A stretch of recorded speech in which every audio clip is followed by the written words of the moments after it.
तो साथियों वर्षिका ने अपना इंडियन आर्मी का एडमिट कार्ड है और उसने वहां पर अपना रिटर्न टेस्ट दिया और उसके बाद में मेडिकल टेस्ट दिया। तो वर्षिका सबसे पहले बात करूंगा आपसे मैं, वहां पर आपका मेडिकल टेस्ट हुआ तो सबसे पहले आप बताइए निश्चिंत होकर, देखो अपन डिफेंस की तैयारी कर रहे हैं, शर्माना बिल्कुल भी नहीं है, जो बात एकदम क्लियर बताओ कि वहां पर आपका गुप्तांग किस तरह चेक किया, बताइए अपने साथी। जय हिंद साथियों। जय हिंद। हमारे इंदौर फिजिकल एकेडमी से इंडियन आर्मी में जो अभी वैकेंसी आई थी, तो हमारे इंदौर फिजिकल एकेडमी से हम तीन लड़कियों ने मेडिकल और फिजिकल क्वालिफाई किया था। तो वहाँ पे जब हमारा मेडिकल होता है तो हम लोगों को बिल्कुल नहीं डरना है, मतलब बहुत नॉर्मली वहाँ पे सारा चेकअप होता है। जैसे पूरी बॉडी, जैसे अभी सर ने बताया कि हमको पूरी बॉडी क्लीन करके जानी होगी, क्योंकि सारी चीज़ें चेक होती हैं, आँख ही चेक होती है, नाक, कान और प्राइवेट पार्ट्स भी चेक होते हैं। तो सबसे पहले जब हम गए तो हमारा हाँ क्या चेक हुआ था सबसे पहले? सबसे पहले जैसे मतलब अलग अलग ग्रुप हो जाते हैं तो उसमें अलग अलग पार्ट्स में मतलब चेकिंग होती है। तो हमारा सबसे पहले आंखों का टेस्ट हुआ, तो हम लोगों को कुछ डिस्टेंस पे बिठा दिया गया था। तो वहाँ पे हमको नंबर्स दिखा रहे थे, तो मतलब लेटर्स थे, हाँ, ABCD जो भी था, लेटर्स थे, तो हमको पढ़ना था कुछ डिस्टेंस पे बिठा के। तो वो एक आंख बंद कर देते हैं और एक आंख से हमको देखना होता है, फिर दूसरे आंख से ऐसे ही प्रोसेस वो करते हैं। तो अगर आपको नहीं दिखाई दे रहा है उतने डिस्टेंस पे, तो मतलब आपका 6x6 आंखों का विजन नहीं है। नहीं। हाँ, तो फिर उसके बाद हमारा टेस्ट हुआ नाक और कान का।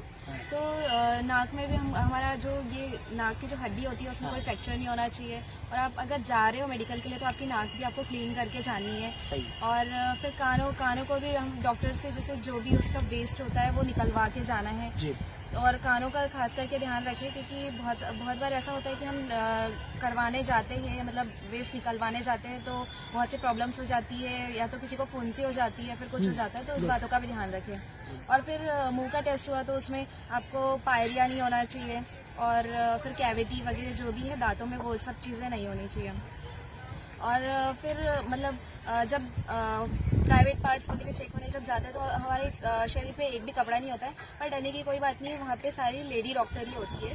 तो सिंगल मतलब एक पर्सन को ही बुलाया जाता है, एक कैंडिडेट को बुलाया जाता है और एक डॉक्टर बस रहती है, तो वो ही आपका चेकअप करती है और सारी चीज़ें वो मतलब अच्छे से देखती है। फिर आपको कुछ एक्सरसाइज वगैरह करवाएगी, पुशअप्स लगाएगी और सीटअप्स लगवाएगी, तो इसमें वो सारी चीज़ें ऑब्जर्व करते हैं कि किसको क्या प्रॉब्लम है।